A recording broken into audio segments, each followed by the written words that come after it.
From London's regard pomp to Bogota's policy experiments, global headlines this week reveal contrasting struggles for influence and credibility. In Britain, Donald Trump's unprecedented second state visit has shown how pageantry and transactional diplomacy intertwine, with questions over whether Prime Minister Keir Starmer's embrace of the US president yielded substance or just optics. Across the Atlantic, Colombia is testing how far a middle-income country can push to rewrite global drug rules, even as Washington signals disapproval over its counter-narcotics record. Tonight, we unpack the meaning behind Britain's royal hospitality and examine whether Colombia's reformist ambition can survive geopolitical headwinds. I'm Henny Saif. Let's get in focus.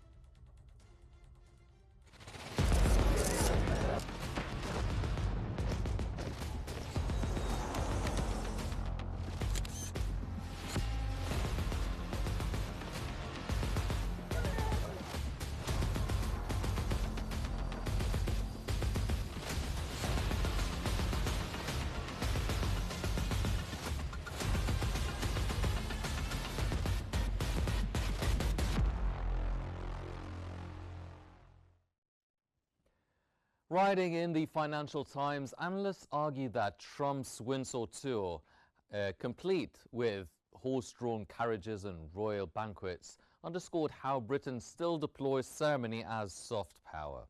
Yet Starmer's deferential press conference tone left some uneasy. The UK gained modest pledges on trade and tech investment, but the bigger prizes, such as full steel tariff relief, remain elusive. Trump continues to press Europe for harsher sanctions on Moscow while offering little movement on Gaza or climate. Behind the glitter lies a harder reality. Post-Brexit Britain leans even more on Washington, risking an image as junior partner in the special relationship.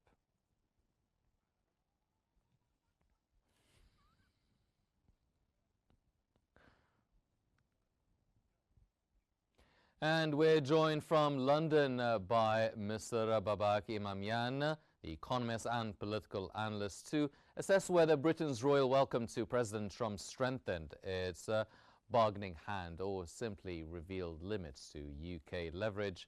Welcome, Mr. Imamian.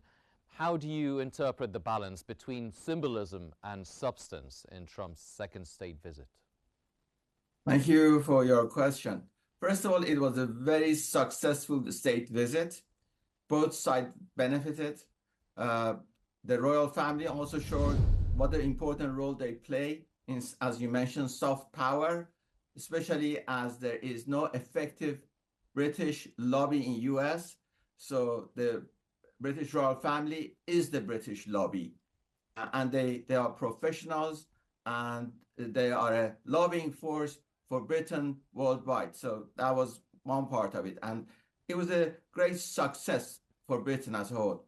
On the other hand, for President Trump, became closer to an ally, and he didn't come empty-handed. He came with something like 250 billion of investment into the UK. Having said that, his administration later on in a press conference said it would have been 5 times higher if Keir Starmer government would follow the policies of President Donald Trump. And these are basic policies. They're not difficult policies.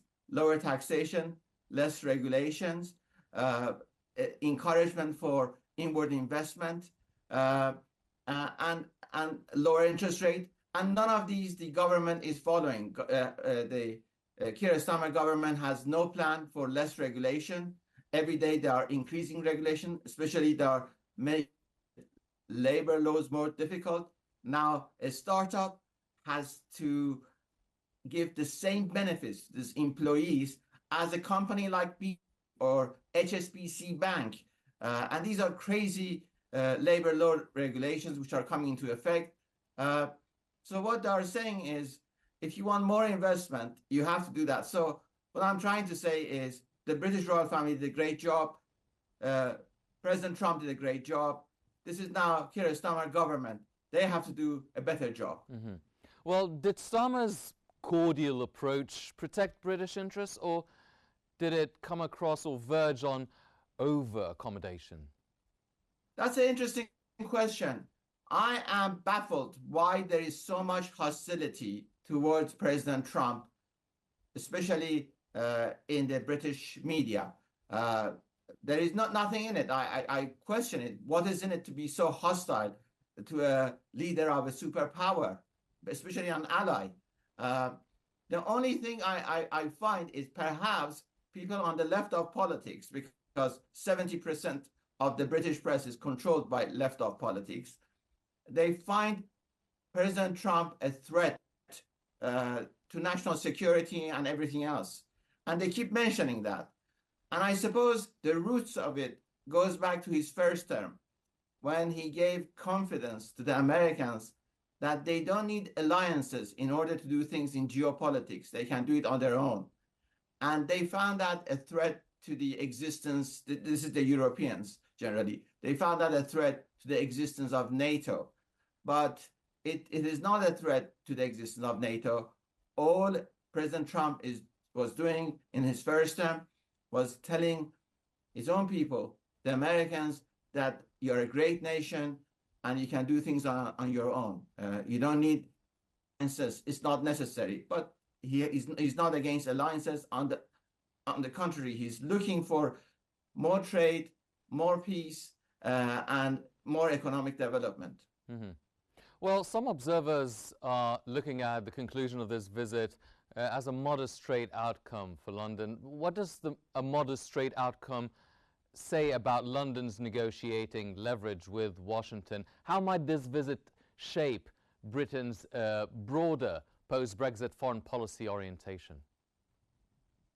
I think there is a bit of romanticism here. And I tell you what I mean by romanticism. There is that belief now that if you are friends with somebody and you have a cordial relationship with them, then they would go along anything you say. No, you could have a friendly relationship, but unless they agree with your policies and your methods, they would not follow you.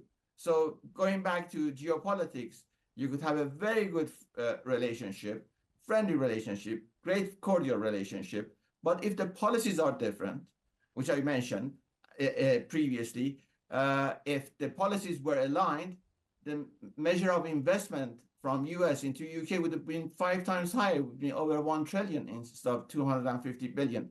So what I'm trying to emphasize, policies are more important than personal relationship. Well, does it signal then a post-Brexit policy or a broader strategy leaning towards the United States even more so? The problem with things like Brexit is they have no definition. And there are many things that now it goes around, they have no definition, like security guarantees. It has no definition. And we keep mentioning it, but nobody knows what exactly they mean. And the problem with Brexit was it had no definition. So we don't know what is Brexit. And there is no reason, just if Brexit didn't happen, we couldn't have a closer relationship with the United States or work with them more. And similarly with security guarantees, when it comes to Ukraine, when they talk about security guarantees, nobody can tell you what is security guarantees. What is it? But they keep mentioning it. So I think we are very much lost in words instead of being honest and exact about what we want to do and try to find the definitions in simple terms. We try to blur the issue and somehow delay the decision making till actually decisions are made by events rather than the politicians making the decisions. Well, Trump, during the press conference with Starmer, clearly stated that they had a disagreement regarding the recognition of Palestinian statehood. But were there any signs that Trump was willing maybe in the future to coordinate seriously on Ukraine or Gaza? Well, again, thank you for bringing up Gaza and also Palestinian statehood, recognition of it. again, as I said, there is no exact definition what is recognition of a Palestinian statehood and how will it benefit except being a symbolic gesture. Are there better options than recognizing a Palestinian statehood right now? And again, similar thing. We are lost in syntax and optics and semantics. I find the politicians mostly doing conferences for optics and uses semantics just to fill headlines. But when you actually ask them exactly why are you saying that and what is your plan, they have no plan. And it's been the case for even industrial policies in UK. There is no industrial policy now in the UK. All they do is follow what the Chinese wants to do. And that's the problem right now in terms of geopolitics, the rift between US and Europeans. And even this time, President Trump asked the Europeans, starting with British, to actually impose tariffs on Chinese. And they were surprised by this fact. Mm-hmm. Sir, Mr. Imamian, do you think that Britain could have extracted clearer commitments on tariffs release or AI investment? Big time, they could have done that. But then, in order to do that, you have to understand the dynamic of money. Mm-hmm. And unfortunately, most of British politicians, they have no experience in business, or they've never worked in private sector. Whether you take the Prime Minister or his Chancellor, they've never been in private sector. Maybe the Chancellor, Rachel Reeves, she would say she worked a couple of months in HSBC, and she would consider that as private sector, work at a bank. Well, we don't know what actually she did in the bank for a couple of months. Otherwise, she was working for Bank of England, which is public sector again. So when you haven't worked and earned £10, you don't know how to show somebody else to make £10. So if these people have never been in business, they don't know how to attract investment or create business and generate wealth. You just looked at comparison. President Trump attracted 17 trillion in 7 months into US. The British Prime Minister, Qnews, has not attracted any money. The chunk he's attracted, 250 billion, was because of President Trump. It was a gift from President Trump to him. So what I'm trying to say is there is that lack of ability and knowledge about the dynamic of money, and that the roots of it is because the British politicians have never been, most of them have never been in private sector. Yes. Well, how is the junior partner narrative likely to resonate with the British voters? That's a great question. 100 years ago, the British Empire, the British pound was the world currency. Britain was the market leader in all products, and they had access to cheap labor in most of the colonies. 100 years later, they have none of that, and US has all of that. But having said that, British are very good in playing number one. So when they are dealing with other countries like the French, the Germans, the Russians, the Chinese, they as a number one, they deal very well with them. And they treat the others as equal number ones. They are okay.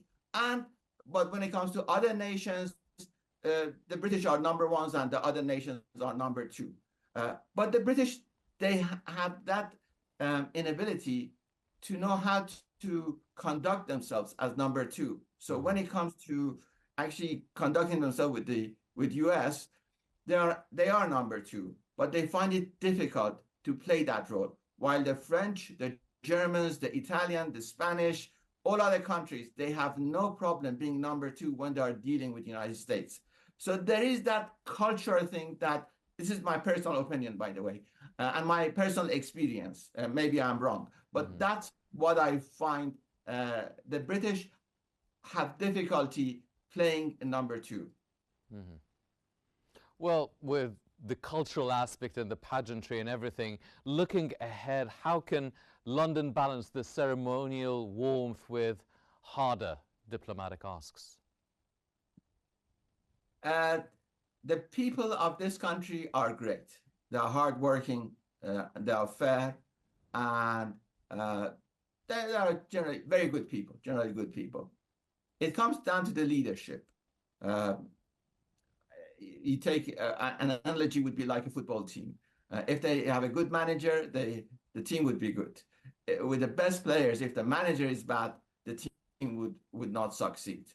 So right now we don't have a good managers. We haven't had a good managers for the last 15 years. By managers, I mean prime ministers and or political leaders. So hopefully somehow we get around that. But there is now a difficulty in finding competent, strong leaders in British politics. Mr. Babak Imamian, the political analyst, thank you very much for shedding light on the fine line between diplomacy and deference. Britain's grandeur may charm visiting presidents, but securing tangible gains will require more than gilded carriages. Yesterday, we examined Washington's decision to decertify Colombia's anti-narcotics efforts while still allowing U.S. aid to flow. We explored how the move might reshape the U.S.-Colombia relationship and the wider anti-drug agenda. Tonight, we're going to be focusing more on how this tension interacts with Bogota's ambitious push to reform global drug policy. The foreign policy notes that while Colombia is positioning itself as a reformist leader at the United Nations, U.S. desertification complicates President Gustavo Petro's credibility. A UN-backed expert panel could redefine the future of global drug governance. Yet Bogota's ability to lead depends on managing Washington's skepticism and domestic headwinds. Petro's progressive stance abroad contrasts with uneven policies at home, from crop substitution to a possible return of aerial spraying. Balancing these approaches while sustaining U.S. security cooperation will shape whether this alliance for change in Vienna becomes a milestone or a missed opportunity.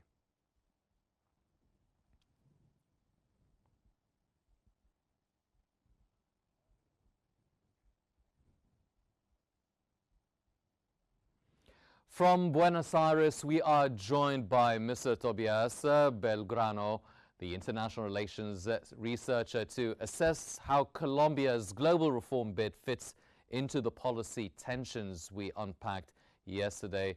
Mr. Belgrano, welcome to In Focus. Following our conversation yesterday, how does Petro's push for UN-led reform interact with the U.S. decertification we discussed?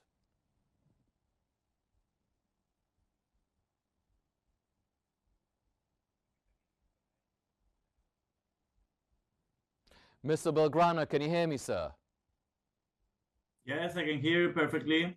Well, we had a conversation yesterday. Following it up, how does Petro's push for UN-led reform interact with the U.S. decertification? Sorry, can you say it again? Upon our conversation yesterday, sir, how does Petro's push for the UN-led reform interact with the U.S. decertification we've discussed? Well, initially we've seen a lot of these diplomatic efforts traditionally in Latin America. It's not the first time a Latin American president tries to change the drug system or change the international way the drug system is managed internationally. We have the president of Evo Morales, the president of Bolivia. So I do think this is a diplomatic standpoint that Petro is trying to use, especially because the reform that's trying to be pushed by the UN, the idea is to include other members of society into the consulting groups of the drug trafficking issues. Also, the Ministry of Foreign Affairs of Colombia has informed and said that the cause of the this attack of Trump against the Colombians and the Colombian government is not related to the drug war itself. It's rather more related to political reasons and because of the increasing militarization of the northern Caribbean region of South America. Mm-hmm. Well, do you feel that Washington's criticism could weaken Bogota's authority at the UN, or can Colombia leverage its moral standing despite this rift? So I do think Colombia is kind of isolated in this current moment, especially due to the increasing conflicts that we have internationally. Also, something that's been important and has been compared a lot in the recent years regarding this desertification is that it has been compared this current desertification with the 1990s desertification that increased and enhanced the power of the drug cartels in Colombia. In this case, it's very different because in the 1990s desertification, the funds against the drug war were definitely cut against, and this helped the drug industry to develop in Colombia during the 90s. In this particular case, the money has not been, the funds have not been stopped, interrupted from Washington D.C. That's why I think that this is more a political reason rather than a military reason. Mm-hmm. And I do think Colombia is kind of isolated in this case because there are more emerging matters internationally that the Colombian situation in Latin America, including Venezuela, which is much more critical in this moment. Mm-hmm. Well, what about his domestic decisions? How might Petro's reversals from substitutions to renewed eradication affect the international trust in his agenda? Well, this is also another of the reasons why this agenda, this UN agenda, is not led by Colombia. It's not that strong because internally Petro has a lot of contradictions in the way he manages the situation internally or domestically related to the drug cartels. Initially, he intended an approach when he intended to attack the cartels rather than the peasants. But after that, he's promising again using flights to kill all the coca peasant plantations. And this has a lot of incoherences and not a proper strategy to address the narco traffic situation in Colombia. So that's why Mr. Trump also is trying to impose a rougher perspective from the Colombian government internally to stop the drug cartels. As we were mentioning, it has been imposed by force and by the military to Venezuela. Mm-hmm. Well, speaking of the positioning of Washington, is the U.S. waiver on aid enough to keep security cooperation intact while allowing policy experimentation? Well, no, I don't think it's a good approach to move forward in this if they cut funds, as I was mentioning during the 90s,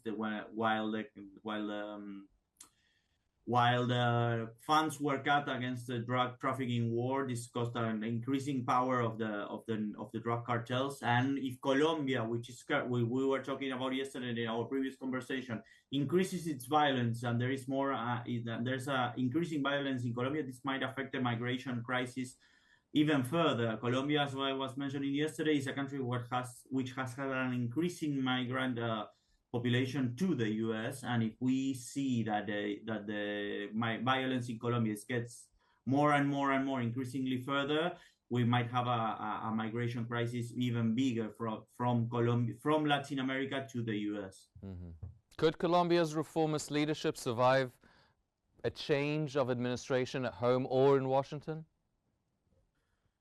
Well, a change in Washington would help a lot to the current Colombian government. Internally, a change, of course. I think that it would, if there's a right-wing government in Colombia, I think probably this desertification would be revised, and probably this would be in favor of the right-wing government, and probably Colombia would benefit if there's a change in the administration. Let's remember that Trump has a political approach rather than a rather than a diplomatic approach. The idea is if you're a friend, everything. If you're an enemy, we'll just force our agenda to you with our leverage as we are the U.S. as it happened with Mexico, as it happened sometimes with Venezuela and other countries that were more hostile to the U.S. and it's happening currently to Brazil, which is intending now to talk with Mr. Trump regarding his tariffs. So I think that if Colombia gets a new leadership, probably things will be much easier for the Colombian government. Mm-hmm. Well, keeping in mind the strong U.S. influence globally, what about regional actors such as Mexico, you've mentioned, or the European Union? Would they be ready to support Colombia's bid, or will they align with the U.S. caution? Well, as I was mentioning, Mexico, it's an actor that has been a little bit disciplined by the U.S. despite the left-wing approach of President Sheinbaum. There have been some kind of disciplines. For example, the recent tariff of Mexico against Chinese cars. It's one of the U.S. agenda items that have been imposed to the Mexicans. Also, more border controls from Mexican authorities to prevent migration from Central America to passing through Mexico and going to the U.S. border. So yes, I think Mexico has a higher stance in stake to support Colombia in this current state of affairs, because as I was mentioning, the northern part of South America is now a hotspot in the region. Mm-hmm. Well, what lessons can other producer states draw from Colombia's attempt to internationalize drug reform while navigating U.S. pressure? Well, I think it's hard to move forward in reform when you are in a moment of political and regional weakness with the U.S. in front. It's difficult also in this case, in this current context where the White House has a lot of leverage and it's imposing a lot of its leverage in the Western hemisphere at least. It's more difficult for countries like Colombia to leverage or manage negotiations with the European Union while the U.S. is pressuring them with tariffs, and probably it will impose the U.S. will. Recently, I was reading a paper regarding Colombian history, which said strong powers do what they want, and small countries do what they must. Mm-hmm. Do you feel that there is a need for a new consensus on drugs and balancing development, health, and security? Do you see the current UN process as a real opening for change, or just another round of debate in Vienna? Well, I do think there's a need to change in the approach, and many countries are perceiving this that the fight against the war against drugs, it's not been helpful in the recent years. It's not currently working. The new resolution has interesting points that includes members of of the society rather than also experts in the matter, which is interesting to have a most holistic or wide approach to the war against drugs and how to manage the drug war. Mm-hmm. From Buenos Aires, Mr. Tobias Belgrano, the international relations researcher, thank you very much for your insights, which helps us to connect Colombia's bold proposals with the diplomatic tensions shaping the future. Tonight's conversations reveal two sides of diplomacy: Britain's gilded pageantry, masking, hard bargaining, and Colombia's uphill quest to recast drug policy. Power, whether royal, presidential, or reformist, always meets constraints.